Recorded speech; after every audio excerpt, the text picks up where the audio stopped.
विधायक और पूर्व सीएम विजय बहुगुणा कहा, नैतिकता के आधार पर इस्तीफा दें मुख्यमंत्री हरीश रावत। और उत्तराखंड में लगे राष्ट्रपति शासन, राज्यपाल को भी हटाने की मांग।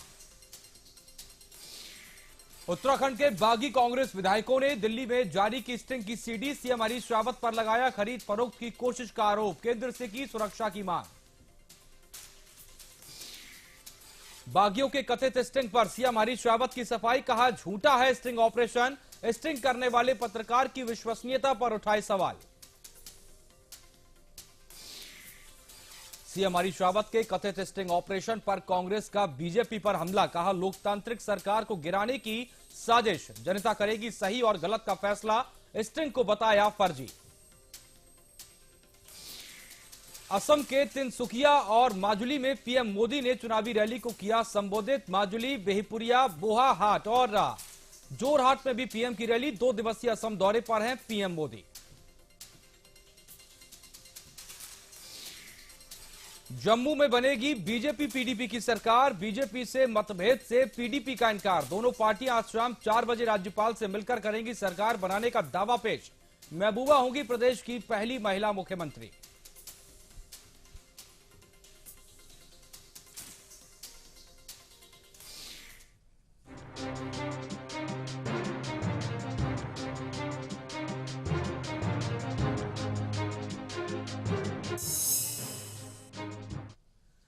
नमस्कार, मैं हूं अजितेश मिश्रा। शाम के 4 बज चुके हैं और अब रुक करते हैं इस वक्त की बड़ी खबर का।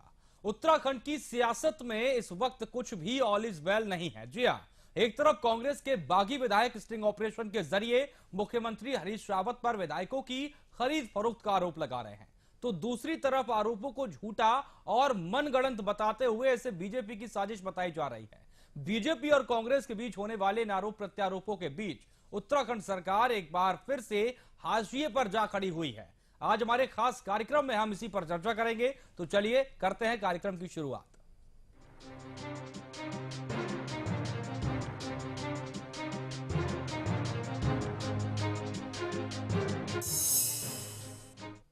तो उत्तराखंड के पूर्व मुख्यमंत्री विजय बहुगुणा ने स्टिंग विवाद पर मुख्यमंत्री हरीश रावत पर जमकर निशाना साधा। उन्होंने सीएम रावत से नैतिकता के आधार पर इस्तीफे की मांग की। उन्होंने कहा कि हमें पता है कि हमारी सदस्यता खत्म कर दी जाएगी, लेकिन हम मांग करते हैं कि राज्य में दोबारा चुनाव हो। हरीश रावत सरकार राज्य हित में नहीं है।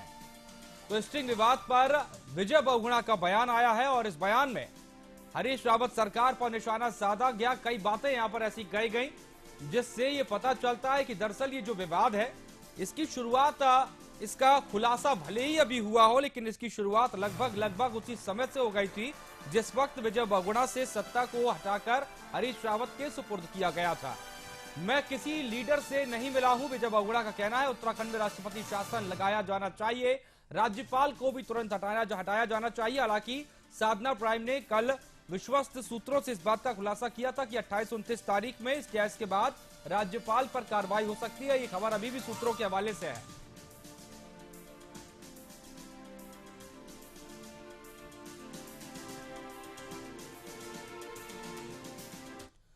और वहीं पूर्व सीएम विजय बहुगुणा ने सरकार पर निशाना साधते हुए कहा कि सरकार को बने रहने का कोई हक नहीं है। साथ ही विजय बहुगुणा ने बीजेपी के निकटता जाहिर करते हुए कहा कि हम हरीश रावत सरकार गिराने के लिए बीजेपी के साथ थे और हैं, और आगे का कुछ पता नहीं है। मेजॉरिटी नहीं है उसके पास, लेकिन राज्यपाल ने अपने पद का दुरुपयोग किया है। राज्यपाल ने, गवर्नर ने मिसयूज किया अपनी कॉन्स्टिट्यूशनल पोजीशन कि आपने एक माइनॉरिटी गवर्नमेंट को मेजॉरिटी में आने तक के लिए 10 दिन का समय दिया।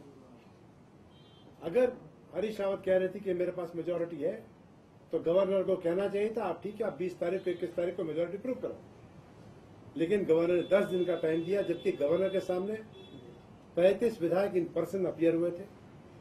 तो गवर्नर ने अपनी कॉन्स्टिट्यूशनल ड्यूटीज को एब्डिकेट किया है, मिसकंडक्ट किया है गवर्नर ने, और हम मांग करेंगे कि राज्यपाल को वहां से हटाया जाए। कर दें सीबीआई की इंक्वायरी, अगर वो पत्रकार दोषी है तो जेल जाएगा।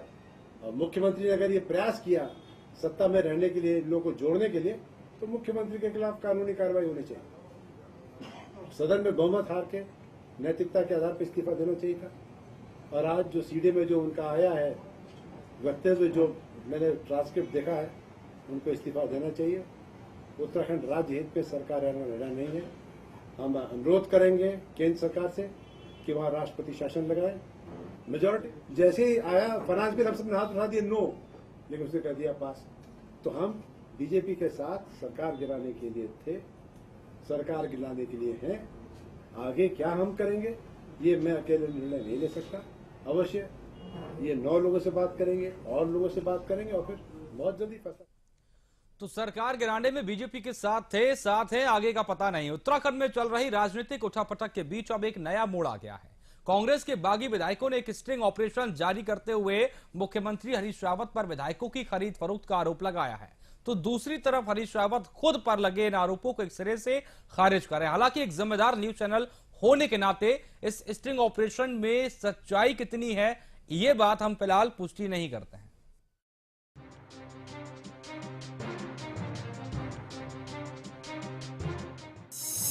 सीएम हरीश रावत का स्टिंग ऑपरेशन, बागी विधायकों ने जारी किया स्टिंग, सीएम पर लगाया खरीद फरोख्त की कोशिश का आरोप। सीएम ने स्टिंग ऑपरेशन को बताया झूठा।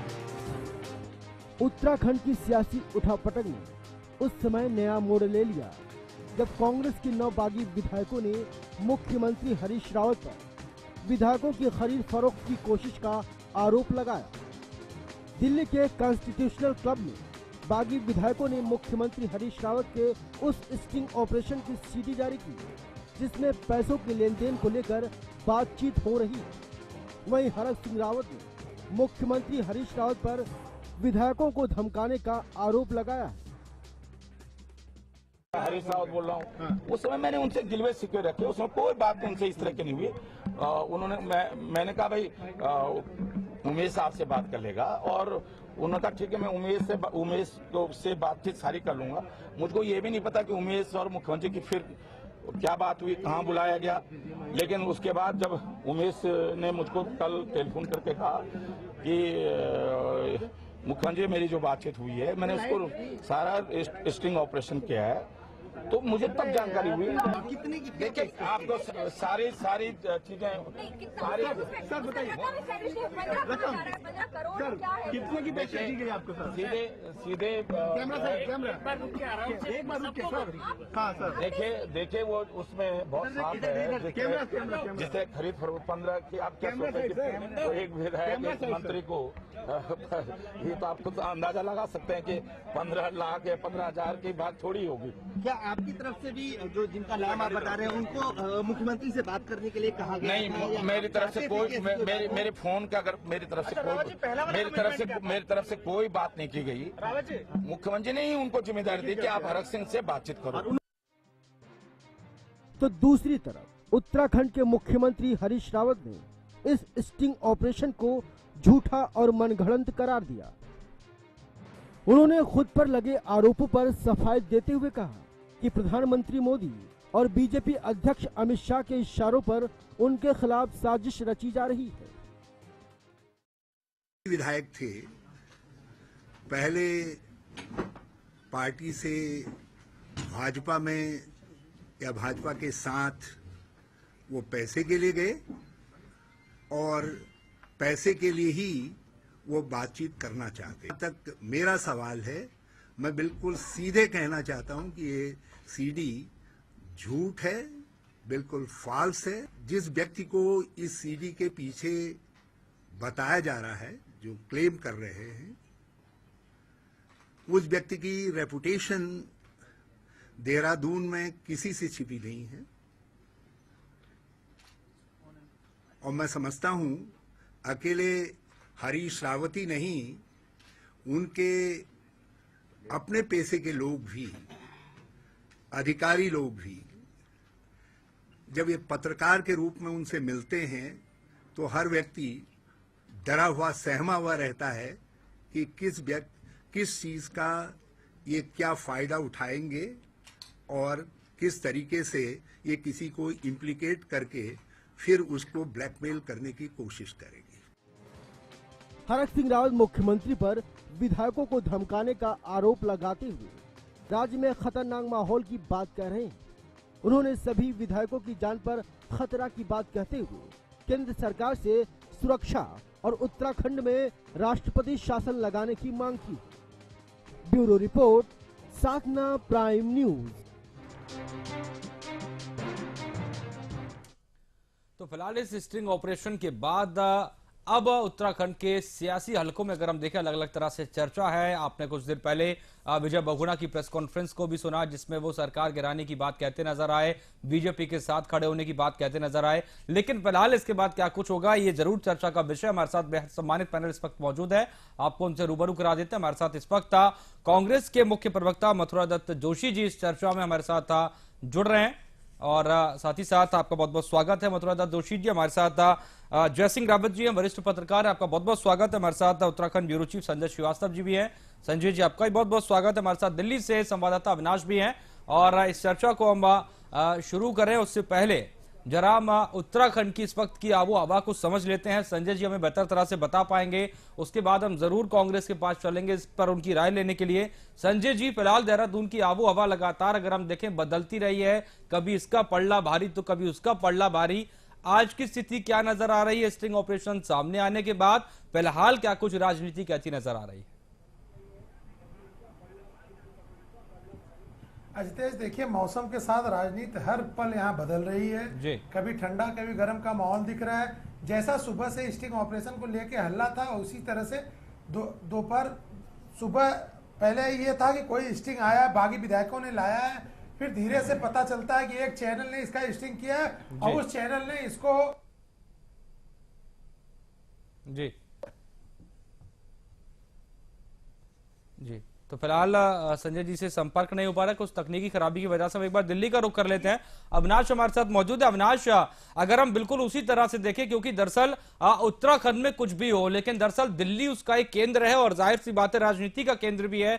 तो यहां पर उत्तराखंड में कुछ भी हो, दिल्ली में जरूर इसकी गतिविधि देखती है, और दिल्ली में कुछ भी हो तो उसका असर उत्तराखंड में दिखता है। दिल्ली में एक सीडी जारी की गई है स्ट्रिंग ऑपरेशन की, तमाम लोग वहां पर मौजूद थे, हरक सिंह रावत मौजूद थे।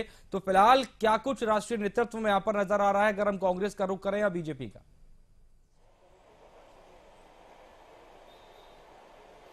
देखिए, जहां तक सवाल उत्तराखंड की इस राजनीतिक संकट की अगर बात करें तो कह सकते हैं कि जो उसका मुख्य केंद्र बिंदु इस वक्त बना हुआ है पूरी दिल्ली है, क्योंकि जो तमाम जो 9 बागी विधायक हैं या फिर बीजेपी के विधायकों की बात करें वो दिल्ली एनसीआर में डेरा डाले हुए हैं। और जिस तरीके से आपने देखा कि यहाँ पर सुबह में प्रेस कॉन्फ्रेंस की गई और खुद हरक सिंह रावत उस प्रेस कॉन्फ्रेंस में मौजूद थे, उन्होंने कहा कि जिस तरीके से लगातार बात हो रही थी हॉर्स ट्रेडिंग की, कि उनके विधायकों को और उनके साथियों को खरीदने और लालच देने का, प्रलोभन देने की कोशिश की जा रही है हरीश रावत की तरफ से, तो कहीं ना कहीं एक बड़ा आरोप था। हालांकि उसके बाद कांग्रेस को डिफेंड करना पड़ा। वहां के जो प्रदेश अध्यक्ष हैं उन्होंने प्रेस कॉन्फ्रेंस करी यहाँ पर कांग्रेस मुख्यालय में, और उन्होंने यहाँ तक कहा कि नरेंद्र मोदी और अमित शाह के इशारे पर यह सब कुछ किया जा रहा है, पूरा मैनेज है और सब कुछ एक साजिशन किया जा रहा है वहां की सरकार को गिराने के लिए। तो कह सकते हैं कि जो एक राजनीतिक भूचाल उत्तराखंड में आया हुआ है उसका सीधा असर आप दिल्ली पर भी देख सकते हैं, क्योंकि कहीं ना कहीं जो उसके तार है दिल्ली से जुड़े हुए हैं। और लगातार जिस तरीके से जो बयानबाजी की जा रही है, अभी मैं विजय बहुगुणा के घर के बाहर ही हूँ, यहाँ पर जब वो प्रेस कॉन्फ्रेंस कर रहे थे तो उन्होंने तमाम तरह के आरोप लगाए हरीश रावत के ऊपर कि किस तरीके से पिछले 2 सालों में उनके और उनके साथियों को ह्यूमिलिएट किया गया, उन्हें तरह तरह से परेशान किया गया, पूरे राज्य को लूटा गया। तो तमाम तरह के आरोप है। और जिस तरीके से कह सकते हैं कि जो एक मोर्चा खोल रखा है 9 विधायकों ने, 9 नेताओं ने, अब ये बिल्कुल साफ हो गया है कि जो एक राजनीतिक संकट है वो बरकरार रहने वाला है वहां पर। हालांकि 28 तारीख को बहुमत साबित करना है। अब देखना ये होगा कि हरीश रावत सरकार को कैसे बचाते हैं। और इसके साथ ही अगर हम विजय बहुगुणा का एक महत्वपूर्ण बयान देखें जिसमें वो ये कहते नजर आ रहे हैं, अविनाश आ रहे हैं आपके पास, जिसमें वो ये कहते नजर आ रहे हैं कि दरअसल सरकार गिराने को लेकर वो बीजेपी के साथ थे, बीजेपी के साथ हैं। मथुरा दत्त जोशी जी हमारे साथ बने हुए। जोशी जी, हॉर्स ट्रेडिंग का जिक्र कर रहा था, किया जा रहा था, लगातार आरोप लगाए जा रहे थे कांग्रेस की तरफ से, लेकिन इस स्ट्रिंग के बाद फिलहाल आपका क्या कहना है? उल्टे आरोप आप पर लग रहे हैं विधायकों की खरीद फरोख्त के। देखिए, टोटली फर्जी सीडी बनाई गई है, फर्जी स्टिंग ऑपरेशन है। कहीं पर भी मुख्यमंत्री जी की आवाज नहीं दिखाई दे रही है, मुख्यमंत्री जी नहीं दिखाई दे रहे हैं। ये केवल भाजपा का, जिस तरीके से भाजपा के ऊपर 5 करोड़ रुपया विधायकों को देने की बात थी, उनको प्रलोभन दे गया, उनको तोड़ने की बात की उनको अपने झांसे में लेने का काम भाजपा ने किया, तो उसके जवाब में उन्होंने सरकार को बदनाम करने की नियत से उन्होंने तो दिखा दिया है सरकार को गिराने का एक षड्यंत्र है। अगर नहीं दिखाया तो हमने भी, हमारे दो विधायकों का है कि भारतीय जनता पार्टी के राष्ट्रीय नेतृत्व ने फोन कर बात करके बुला के कहा कि 5 से 7 करोड़ रुपया देते हैं, आप हमारे साथ आ जाइए। ये हमारे गणेश गोदियाल जी और रायन भंडारी जी का बयान है। तो ये तो 13, 14, 15 तारीख की बात है, ये तो आपके सामने आया है। अपनी जहम बिटाने के लिए भारतीय जनता पार्टी आपको कोई मुश्किल नजर नहीं आती फिलहाल? अगर हम देखिए विजय बहुगुणा के आरोप आप पर लग रहे थे, विजय बहुगुणा आरोप लगाते नजर आ रहे थे कि दरअसल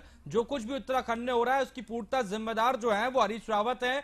2 साल से वो मिलने की बात कर रहे हैं, अलग अलग फोरम पे अपनी बात उठा रहे हैं, लेकिन वो बात नहीं कर रहे हैं। ये तमाम आरोप वो लगाते नजर आ रहे हैं आपके ऊपर। नहीं, बहुगुणा जी को अगर राज्य सरकार में कोई कमी थी तो वो बात पार्टी प्लेटफॉर्म में उठानी चाहिए थी। बहुगुणा जी को इससे ज्यादा कांग्रेस क्या देगी कि उनको मुख्यमंत्री बनाया, उनके लड़के को 2 बार पार्लियामेंट का टिकट दिया, 4 बार वो पार्लियामेंट का चुनाव हारे, उसके बाद भी उन्हीं को टिकट दिया। उसके बाद बहुगुणा जी क्या चाहते थे कांग्रेस पार्टी से? क्या उनका काम नहीं हो रहा था? अगर नहीं हो रहा था तो कांग्रेस के बड़े नेताओं से बैठ के बात करते। उनके आरोप तो बहुत बड़े हैं कि उन आरोपों पर आएंगे और आपसे जरूर बात करेंगे और इस स्ट्रिंग पर भी बात करेंगे। जयसिंह रावत जी के पास चलते हैं। जयसिंह रावत जी, एक और स्ट्रिंग आया था जहां पर हम FL2 का जिक्र कर रहे थे, सरकार की मुश्किलें बढ़ी थी, लेकिन कहीं ना कहीं सरकार उस मामले के बाद विपक्ष पर हावी होती नजर आई थी और विपक्ष उस मामले पर ठंडा हो गया था। लेकिन अब जब हम इस स्ट्रिंग का जिक्र कर रहे हैं, कांग्रेस के ही विधायक, हालांकि वो बागी विधायक हैं, वो इसे रिलीज कर रहे हैं और खरीद फरोख्त का आरोप लगा रहे हैं। यहां पर एक बार फिर से उस विपक्ष का पलड़ा जो है वो भारी होता नजर आ रहा है।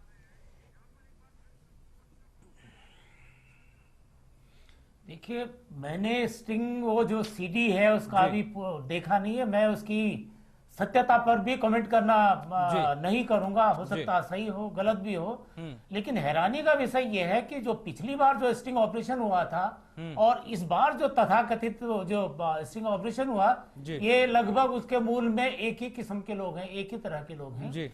और इसके हैरानी की बात है कि चीफ मिनिस्टर जब जानते थे, आज कहते हैं साहब उनका विश्वसनीयता क्या है, उन पर उंगलियां उठा रहे हैं। क्या इन्हें मालूम नहीं था? क्या वो जानते नहीं थे कि पिछली बार भी यही सब लोग थे, उसके पीछे यही सब हो रहे थे? ऐसा है मित्र, होता क्या है कि पत्रकारिता में विश्वसनीयता, उसकी पत्रकारिता की जान होती है, उसका प्राण कहते हैं लोग। हम पर विश्वास करते हैं, पत्रकारों पर विश्वास करते हैं, और उस विश्वास को अगर हम बेच दें, उस विश्वास की हम ट्रेडिंग करेंगे, इससे बड़ी अनैतिकता कुछ नहीं होती है। हम समाज में कहते हैं कि उसका भ्रष्टाचार कर दिया, फलाने खरीद फरोख्त कर दी, वो कर दी। हम दुनिया लोग वालों के भांडे तो फोड़ते हैं, लेकिन हम अंदर से कितने साफ हैं ये हमें भी देखने की जरूरत है। देखिए, पत्रकार का काम है to disseminate information, to expose everything, to reflect the society. लेकिन पत्रकार का काम दलाली करना नहीं है। पत्रकार का काम 2 पार्टियों में बागियों और सरकार के बीच में मीडिएटर का काम करना नहीं है। पत्रकार का काम मीडिएटर, दलाल का काम नहीं है पत्रकार का। कांग्रेस की सरकार गिरने दो, बीजेपी की सरकार आ रही तो आने दो, जा रही है तो जाने दो, ये हमें क्या लेना देना है? हम अपने पाठक के प्रति जिम्मेदार हैं, हम अपने दर्शकों के प्रति। लेकिन यहीं पर आज सवाल खड़ा हो रहा है, यहीं पर आज सवाल खड़ा हो रहा है। भले ही कुछ तथाकथित लोग, भले ही कुछ स्ट्रिंग आते रहे, हालांकि उनकी सत्यता पर हम भी उन्हें उनकी पुष्टि नहीं कर रहे हैं एक जिम्मेदार चैनल होने के नाते। संजय जी, इस बात से क्या तमाम आरोपों को निराधार बताया जा सकता है कि दरअसल जिसने स्ट्रिंग किया है उसकी निष्पक्षता पर सवाल है, विश्वसनीयता पर सवाल है? आरोप यहां पर लग रहे हैं और आरोपों पर अगर हम देखें तो खुलकर जवाब देने से आज हरीश रावत भी बचते नजर आए। और कुल मिलाकर अगर हम देखें तो जो खरीद फरोख्त की बात लगातार कही जा रही थी प्रदेश में, वो एक बात तो साफ हो रही है कि एक बड़े वर्ग की लॉबी काम कर रही है। खरीद फरोख्त के आरोप लग रहे हैं, भले ही निराधार बताया जाए, लेकिन ऐसा कुछ चल रहा है। अजितेश, 2 चीजें सामने निकल के आ रही हैं। एक सबसे बड़ी चीज है कि अगर किसी न्यूज चैनल ने ये स्टिंग किया है तो उस स्टिंग को खुद क्यों नहीं दिखाया, भाजपा को क्यों उपलब्ध कराया कि भाजपा उसकी प्रेस कॉन्फ्रेंस करके मीडिया को उपलब्ध करा रही? सबसे बड़ा प्रश्न है, किसी न्यूज चैनल का अगर कोई भी आदमी ये स्टिंग किया है तो उस न्यूज चैनल को सबसे पहले खुद दिखाना चाहिए था। दूसरी चीज, हरीश रावत जी अगर मीडिया के सामने आके ये बात कहते हैं कि जिस आदमी ने ये किया उसकी विश्वसनीयता नहीं है, वह पिछले समय से ब्लैक लिस्टेड रहा है, ब्लैकमेलर की श्रेणी में आता है। अरे हरीश रावत जी ये भी तो बताएं, अगर ब्लैकमेलर की लिस्ट में आता है तो वह हरीश रावत के पास बैठा क्यों है जी? मुख्यमंत्री के पास ऐसे लोग क्यों गए? अगर चाहे वो मीडिया का आदमी हो, चाहे किसी वर्ग का आदमी हो, जो संदिग्ध है वह मुख्यमंत्री के पास पहुंच कैसे जाता है? इसका मतलब है कहीं ना कहीं से मुख्यमंत्री भी उस अवसर का फायदा लेना चाह रहे थे जी। और जब वो नहीं हुआ तो विश्वसनीयता पर सवाल। मथुरा दत्त जोशी जी, सीधा सवाल है संजय जी का। नहीं, ठीक है, संजय जी की बात अपनी जगह ठीक है। मुख्यमंत्री जी से तो कितने लोग मिलते हैं, आते हैं, जाते हैं, बातचीत करते हैं, लेकिन उनसे सरकार बचाने या गिराने की बात नहीं होती है। नहीं मथुरा जोशी जी तो एक मिनट, मथुरा जोशी जी को मैं याद दिला दूं, जोशी जी को याद दिला दूं, कुछ समय पहले एक सीडी प्रकरण और आया था जिसमें मुख्यमंत्री के सचिव पकड़े गए थे और यही वर्ग था, यही लोग थे जिनका नाम सामने आया था। अगर ऐसे लोग सामने आए थे तो आज फिर मुख्यमंत्री उनके साथ बैठ के हरक सिंह रावत से निगोशिएशन क्यों कर रहे थे? इसका जवाब दें। देखिए मुख्यमंत्री जी कहीं इनके साथ नहीं बैठे, कहीं मुख्यमंत्री जी की बात इनसे नहीं हुई। एक फर्जी सीटी इधर से काट के इधर से जोड़ के ये तैयार किया गया है केवल मुख्यमंत्री जी की छवि को खराब करने के लिए। संजय जी ने कहा अगर उनने सीडी बनाई थी तो सीडी स्वयं क्यों नहीं जारी की उन्होंने? वो बागियों को देने की या भाजपा को देने की आवश्यकता क्या थी? इसमें तो स्पष्ट रूप से संलिप्तता लग रही है कि बहुत बड़े पैसे का खेल हुआ है, बहुत बड़े धनबल का प्रयोग किया गया है इस सीडी को बनाने में, ताकि सरकार को बदनाम किया जा सके और यहाँ की सरकार को गिराया जा सके। इस पर्पज से सीडी बनाई गई है। अगर इस सीट की क्या प्रामाणिकता है? मुख्यमंत्री मिले तो कहाँ मिले थे उनको, किस स्थान पे मिले थे? एक पत्रकार तो तमाम पत्रकार रोज मुख्यमंत्री जी को मिलते हैं, अपनी बात करते हैं, बाइट भी लाते हैं, और प्रिंट मीडिया वाला भी मिलता है, इलेक्ट्रॉनिक मीडिया वाला भी मिलता है। लेकिन उनसे विधायक कैसे बचाए जाए या सरकार कैसे गिराई जाए या बचाई जाए, ये चर्चा नहीं की जाती और शायद शोभा भी नहीं देती है। जयसिंह रावत जी, कुल मिलाकर एक बात अगर हम देखें जो यहाँ पर साफ नजर आ रही है, आत्मचिंतन की जरूरत यहाँ पर भी है। एक वर्ग ऐसा है जो इस तरह की कोशिशें करता है और शायद उसकी वजह से उस पूरे वर्ग पर सवाल भी उठे, और इस पर अगर हम देखें तो आत्मचिंतन की बेहद जरूरत है और ना कि सिर्फ उस वर्ग को बल्कि राजनेताओं पर भी बहुत ज्यादा उसमें समझने की जरूरत है।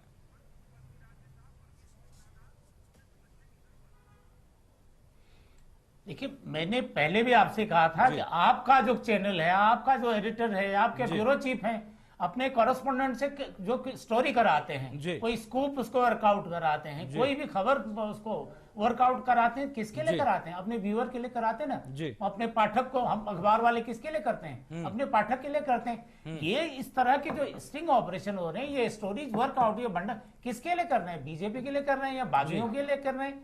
कल आज तो इन्होंने बीजेपी के लिए कर दिया, कल यही काम कांग्रेस वालों के लिए भी कर लेंगे। मैं कह रहा हूं हमारा काम किसी के लिए दलाली करना नहीं है, हमारा काम किसी के लिए लाइजनिंग करना नहीं है। आपको क्या लेना देना है बाकी सरकार को समर्थन दें या उसका वापस ले जाए? हमारा काम तुमको एक्सपोज करना है। हमारा काम ये थोड़ी है सरकार को बचाना थोड़ी है। सरकार बचती है तो बचे, जाती है तो जाए। हमें पत्रकारों को क्या लेना देना उससे? पत्रकार तो वो देखे जो देख रहे हैं, उसका बिल्कुल जो सही प्रतिबिंब है वो पाठक को दिखाएं, अपने दर्शकों को दिखाएं। ये इस तरह जो चारित्रिक जो हो रहा है, और ये सरकार में बैठे हुए लोग, सुनिए, आज इनकी समझ में नहीं आया, जो चैनल वाला है जिसने इनके खिलाफ लिखा वो आज तो खलनायक हो गया, और जो इनके पक्ष में कर रहे होंगे वो इनके, तो आखिर दोनों जो लाइजनिंग कर रहे हैं, जो ब्लैकमेल कर रहे हैं, सब एक ही जैसे है ना। वो क्या रहा है, हमारा जो प्रोफेशन है, हमारी विश्वसनीयता पर आंच आ रही है, वो क्षरण हो रहा, वो इरोजन हो रहा है हमारा, जो है ना, जो हमारा प्रोफेशनल जो। अविनाश के पास चलेंगे, अविनाश से पूछेंगे फिलहाल अगर हम बीजेपी के राष्ट्रीय नेतृत्व का जिक्र करें तो इस पूरे मामले पर किस तरह से नजर बनाए रखें, लेकिन उसके पहले संजय जी से दरअसल ये सवाल जरूर लेना चाहते हैं। संजय जी, स्ट्रिंग की विश्वसनीयता अपनी जगह है, उसकी जांच अपनी जगह है, सत्यता या सत्यता अपनी जगह है, किसने किया वो भी अलग जगह है, लेकिन कुल मिलाकर अगर इस तरह का प्रकरण ऐसे समय में आता है जब पहले से ही सरकार मुश्किल में है, 28 तारीख को सरकार को बहुमत साबित करना है, तो साख पर सवाल उठेंगे और सरकार को उसका जवाब भी देना पड़ेगा।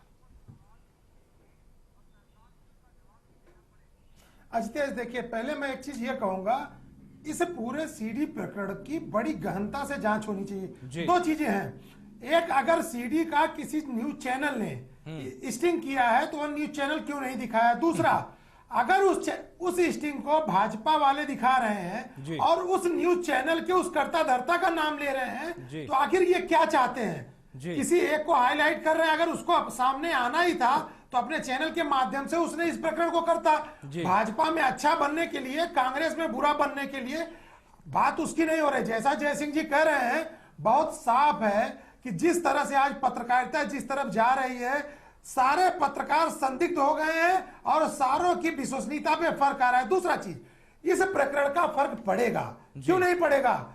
आप कांग्रेस सफाई देने से ये प्रकरण साफ नहीं हो जाएगा। ये डॉक्यूमेंट्री प्रूफ है। इस चीज को जैसे चैनल पे चलाया जा रहा है, जैसे उन्होंने सीडी को मीडिया के सामने लाया है, तो आप क्या ये मानते हैं उसको खत्म कर देंगे? हमें आज भी वह दिन याद है कि भाजपा के जो राष्ट्रीय अध्यक्ष है, उनका सीडी प्रकरण आया था, उनका कैरियर दांव पे लग गया था। तो आप इतने हल्के में नहीं ले सकते। ये प्रकरण अगर कहीं से आया है तो ये कहीं अपनी उपस्थिति जरूर दर्ज कराएगा। जरूर दर्ज कराएगा और शायद इसीलिए आज हम चर्चा कर रहे हैं। अविनाश, अगर हम देखें तो इस पूरे मामले पर जहां 28 तारीख को सरकार को बहुमत साबित करना है, आज दिल्ली में बागी विधायकों ने इस सीडी को जारी किया है। विजय बहुगुणा ने उसके तुरंत बाद आरोप प्रत्यारोप, लगातार एक ताबड़तोड़ आरोपों की लंबी सी झड़ी कांग्रेस पर लगानी शुरू कर दी, हरीश रावत पर लगाई है। क्या इस पूरे मामले पर कहीं भी जो भारतीय जनता पार्टी का राष्ट्रीय नेतृत्व है, इसकी भूमिका देखने को मिल रही है? किस तरह से ये नजर बनाए रखे हैं?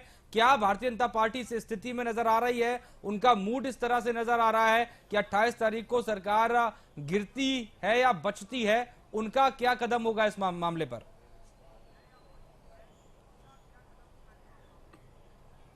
देखिए अजितेश, जो बीजेपी का केंद्रीय नेतृत्व है इस पूरे मामले को किस तरीके से अध्ययन कर रहा है या उसकी मॉनिटरिंग कर रहा है, इस बात से समझा जा सकता है कि जिस दिन राष्ट्रपति से मिलने का कार्यक्रम तय था और कहा जा रहा था कि जो 9 बागी विधायक भी जाएंगे, तो हालांकि उस दिन नहीं पहुंचे थे। तो उस दिन आपको कैलाश विजयवर्गीय वहां पर मौजूद थे, तरुण विजय थे, इसके अलावा श्याम जाजू थे। और खासकर जो खबरें आई उसमें साफ तौर पर कहा गया कि खुद अमित शाह ने महेश शर्मा को इस पूरे मामले की मॉनिटरिंग करने को कहा है, क्या हो रहा है इस राजनीतिक घटनाक्रम को देखते हुए। तो कह सकते हैं कि जो बीजेपी का नेतृत्व है वो इस पूरे मामले पर नजर बनाए हुए है। हालांकि अभी तक स्थिति साफ नहीं हो पाई है और जो स्टिंग आया है इसके बाद हालांकि बीजेपी की तरफ से कह सकते हैं कि अभी बहुत ज्यादा मुखर नहीं होया गया है, लेकिन कहीं ना कहीं विश्वसनीयता की जब बात आती है और जिस तरीके से कांग्रेस ने डिफेंड किया है हरीश रावत को, उनका साफ कहना है कि वो जो स्टिंग है फर्जी है और साजिशन बीजेपी की तरफ से उनको फंसाने के लिए इसको सामने लाया गया है। तो कह सकते हैं कि जो अभी आरोप और प्रत्यारोप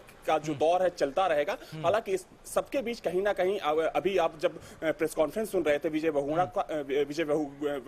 का, तो एक चीज उसमें बिल्कुल साफ हो गई थी कि उनकी नाराजगी सिर्फ हरीश रावत से नहीं है, उनकी नाराजगी जो कांग्रेस का राष्ट्रीय नेतृत्व से भी है, राष्ट्रीय नेतृत्व से भी है, राहुल गांधी से भी है और इसकी वजह से आज ये स्थिति आन पड़ी है। खैर अविनाश, आप हमारे साथ बने रहिए।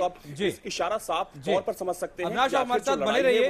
संजय जी, आप भी बने रहिए। बेहद सम्मानित मेहमान, आप सभी हमारे साथ बने रहिए। जी अविनाश, आ रहे हैं आपके पास, एक छोटा सा ब्रेक ले रहे हैं और ब्रेक के बाद भी ये चर्चा लगातार जारी है।